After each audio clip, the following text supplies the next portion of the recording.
हमारे परम गुरु जिनका सीख था स्वर्गीय रामकृत कवि जी थे। प्रथम बिरहा हमारा था दो रोटी। अपने आजीविका के रूप में क्या चुना? पहले हम बिरहा गाते थे। अच्छा। मैं कविता कृष्णमूर्ति को बहन मानता हूँ। इस तरह की कहानियां आपने चुनना शुरू की? मैंने बहुत, हम लेडीज के साथ में रहकर हम लेडीज की बिरताई लिखी। तो बिरहा लिखने का जो पारिश्रमिक है जी, वो आपको कितना मिलता है? टी सीरीज में हमको 2000 रुपया मिलता था। आपको कौन कौन से सामाजिक विषय प्रभावित करते हैं, लगता है कि उन पे लिखना चाहिए? वही जो मांग करते हैं वो लिख देते हैं।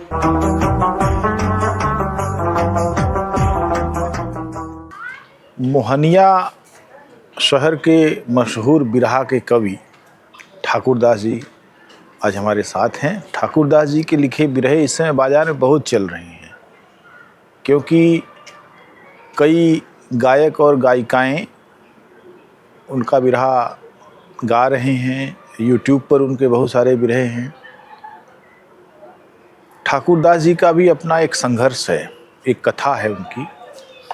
उन्होंने बिरहा में कैसे पदार्पण किया, उन्होंने किससे क्या सीखा और कब से लिखना शुरू किया, क्या क्या लिखे, यह उन्हीं की ज़बानी हम सुनते हैं। ठाकुरदास जी, आपका बहुत बहुत स्वागत है। नमस्कार। नमस्कार। आप कहाँ के रहने वाले हैं मूलतः? मूलतः हम मोहनिया के बगल में ग्राम केशवपुर के रहने वाले हैं। जी। मैं केशवपुर के तो जोखन कवि भी हुआ करते जी थे। जी जी, हमारे बड़े भाई हैं। अच्छा। जोखन कवि हमारे बड़े भाई हैं। जी जी। बगल में राम नारायण यादव का घर है खजरा, जो कि इस समय मोहनिया में रहते हैं। तो मैं अपने तरफ से मोहनिया कैमूर बिहार की धरती से आपको चैनल को जी 100 बार नमस्कार प्रणाम करता हूँ। शुक्रिया शुक्रिया। हमारे परम गुरु जिनका सीख था स्वर्गीय रामकृत कवि जी थे, जिन्होंने मुझे प्रेरित करके बिरहा लिखने का माने जो भी तरकीब था उन्होंने हमको सिखाया और तब से हम मैंने बिरहा लिखना शुरू किया। प्रथम बिरहा हमारा था दो रोटी। अच्छा। जो कि टी सीरीज कंपनी में कविता कृष्णमूर्ति जी ने वो दो गाई। रोटी क्या किस कथानक पर था? वो गरीबी के लेकर के चला था। जी जी। मैंने गरीबी से उठा करके अमीरों के द्वारा जो शोषण किया जाता है उसके माध्यम से वो बिरहा लिखा गया था, जो टी सीरीज कंपनी में बहुत सुपर से सुपर डुपर चला, जिसमें टी सीरीज कंपनी से कविता कृष्णमूर्ति जी को इनाम के रूप में बहुत कुछ मिला था। तो ये मुझे बताइए कि आपकी जो जीवन यात्रा शुरू हुई कहाँ, मैंने जो आपका जन्म किस सन में हुआ था?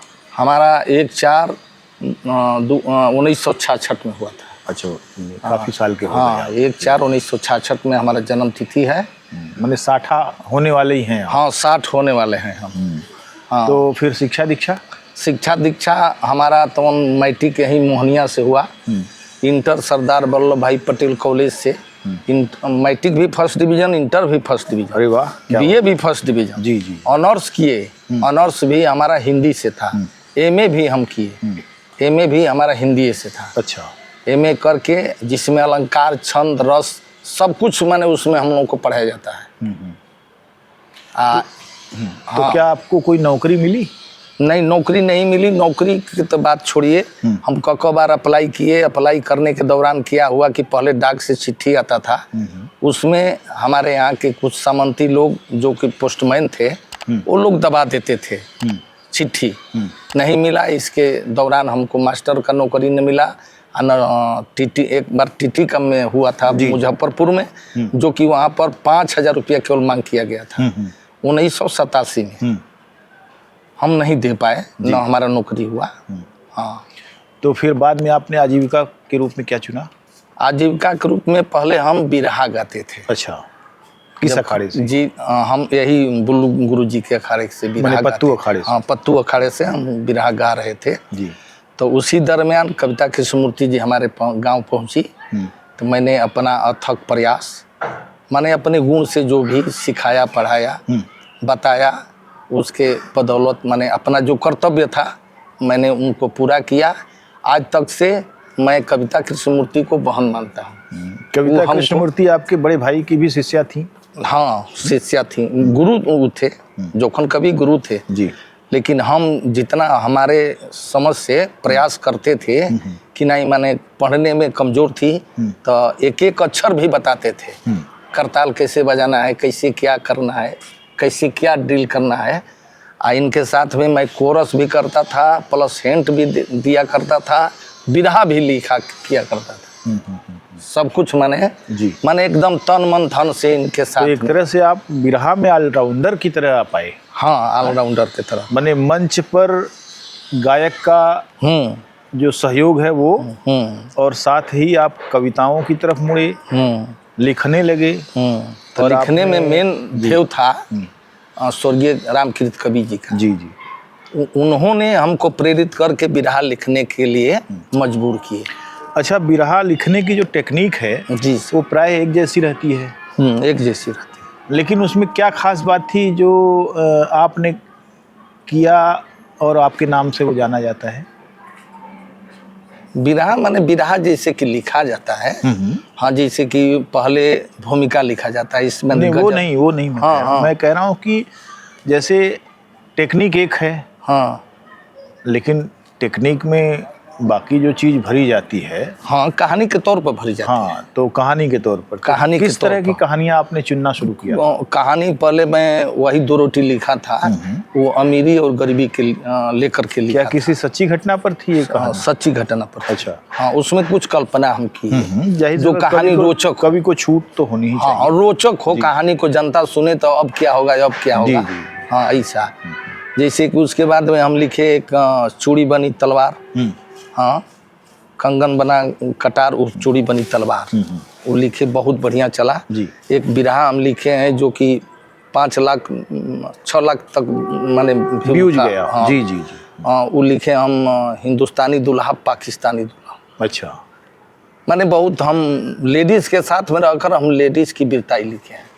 बिरहा में जो आप धुनें इस्तेमाल करते हैं जी सर, तो धुनों में तो लोग इतनी ज़्यादा छूट ले लेते हैं कि बहुत बार दो अर्थी धुनें भी ले लेते हैं। हाँ, लेकिन क्या आपने कुछ ऐसी सामाजिक धुनों को लेने का प्रयास किया जिससे बिरहे का मान बढ़े? वैसा हम लिए। कौन कौन सा? जैसे धुन लिए, जैसे कि मान ले कि निर्गुण है, जिससे कि उससे 2 अर्थ मिलता है, सगुण और निर्गुण, वैसा वैसा धुन हम लोग लिए। जैसे कि अब ही उमर मोरी बारी रे आई गवनमा की पारी, ऐसा होता है ना जी जी। उसमें 2 अर्थ होता है, निर्गुण और सगुण होता है। जी जी जी। वैसा वैसा हम लोग भाव लिए और वैसा वैसा हम लिखे।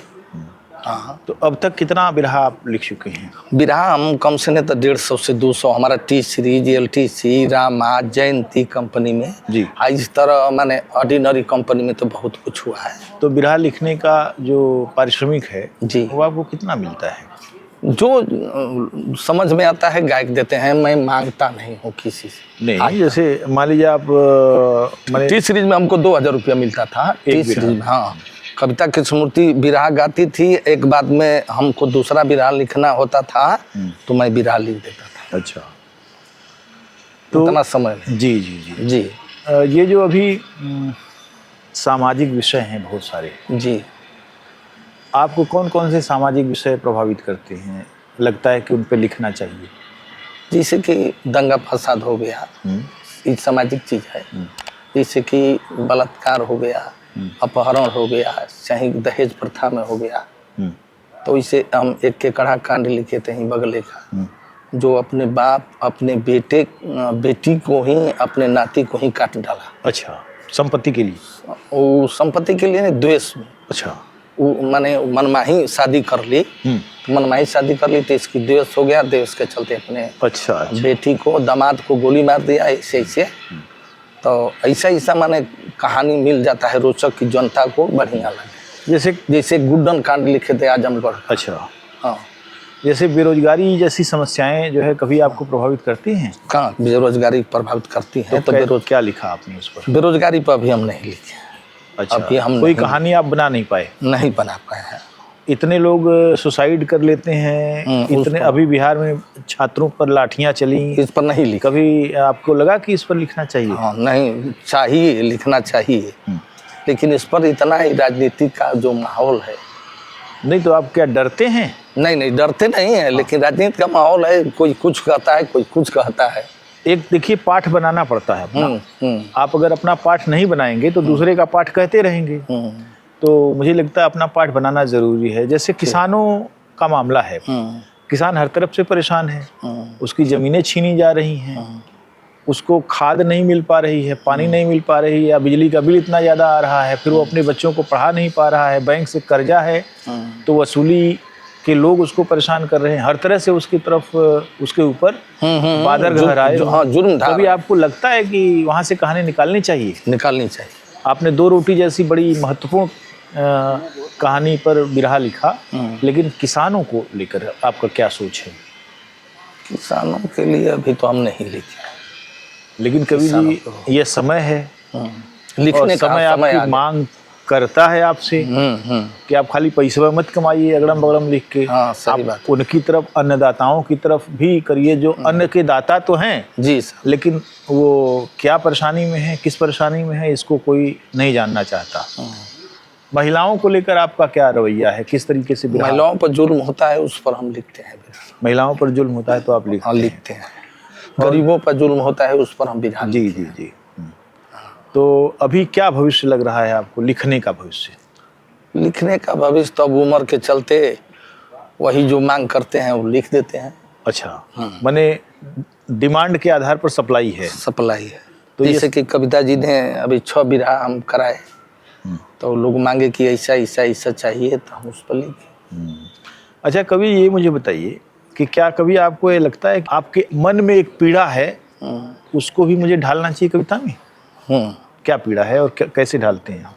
उसी बिरहे के माध्यम से ढल जाता है। अच्छा, क्या पीड़ाएं हैं, जैसे क्या तकलीफ है? जैसे कि माने अपने ऊपर नहीं, जैसे समाज में जैसे कि कष्ट है, पीड़ा है, किसको क्या कैसे, तो उसको हम लोग बिरहे के माध्यम से ढाल देते हैं। जैसे अब एक सवाल यहाँ भी उठ सकता है कि आपने सामंती दौर वो देखा है जब आपकी चिट्ठियों को वो लोग दबा देते थे, यानी आप नौकरी में न जाएं, आप हमेशा गुलाम बदहाल रहें, गुलाम बनकर रहें। अब स्थितियाँ थोड़ी बदल गई हैं, मने चिट्ठियों की ज़रूरत नहीं, मेल से पता आ जाता है, हो जाता है। लेकिन अब यह है कि नौकरी ही नहीं है, अब जो है बेरोजगारी चरम पर है। तो अब इन स्थितियों को कैसे आप देखते हैं, कैसे पकड़ते हैं? मैंने कुछ तो ऐसा होना चाहिए ना, जैसे मैं अगर कहानी लिखूं, कविता लिखूं, तो भाई हमारे पात्र जो है जी हालात का कैसे सामना कर रहे हैं, कैसे जी रहे हैं, ये तो बताना पड़ेगा ना जी। तो कैसे बताएंगे आप, कैसे बताते हैं? हम तो बिरहे के माध्यम से बताएंगे। अच्छा, लोकगीत के माध्यम से बताएंगे। मोहनिया भी एक केंद्र है और एक अच्छा शहर है जी, और बनारस है, इलाहाबाद है, गाजीपुर, बलिया, देवरिया, सब जगह जो है कुछ न कुछ बिरहिए हैं। मोहनिया का भी एक माहौल है। तो यहाँ बिरहा का वास्तव में माहौल किस तरह का है? बढ़िया है माहौल। यहाँ बिरहा होता रहता है? हाँ, बिरहा होता रहता है। अच्छा, बाहर से भी गायक आते हैं यहाँ? वहाँ आते हैं बिरहा के लिए, जैसे विजय लाल, ओम प्रकाश यादव, माने नसुड़ी। नसुड़ी अब कहाँ है? नहीं माने आते थे, जैसे कि माने पप्पू अपू सब लोग आते थे जी यहाँ पर। अभी आते हैं, जो बगल में राधा कृष्ण होटल है, उस पर विजय ओम प्रकाश जी का हुआ था। ये सब तो आलू हो गए हैं, ये कोई बिरहिया थोड़े रह गए हैं। तो वही है, पुराना में तो वही ना है, उन्हीं का लोग नाम लेते हैं। ये भी लोग कहते हैं कि माने नहीं, विजय जी, ओम प्रकाश का। और ये सब बिरहा के नाम पर कलंक होते जा रहे हैं। नहीं, ऐसा बात हम नहीं न कहेंगे। आप डर के मारे न कहते? नहीं, तो कहूँगा सम्राट हैं वो अभी लोग। अब कौन सी पदवी किसको किसने दिया है वो इसके बारे में नहीं, लेकिन लोग लिखते हैं सम्राटों के सम्राट, माने बिरहा सम्राट। अब उनको सम्राट अशोक बोल दीजिए फिर। हम नहीं न कहेंगे। कह दीजिए, और कह दीजिए कि त्रिलोक के स्वामी हैं ये, त्रैलोक के स्वामी बता दीजिए उनको। उसमें क्या दिक्कत है? मुंह है कितना बड़ा, आप कह दीजिए 6 फुट की जीभ होती है मेरी, लेकिन 6 फुट का आदमी भी मुश्किल से होता है कि नहीं? बहरहाल बहुत अच्छा लगा कवि जी, आपने अपनी बात रखी। बहुत बहुत धन्यवाद। नमस्कार। नमस्कार।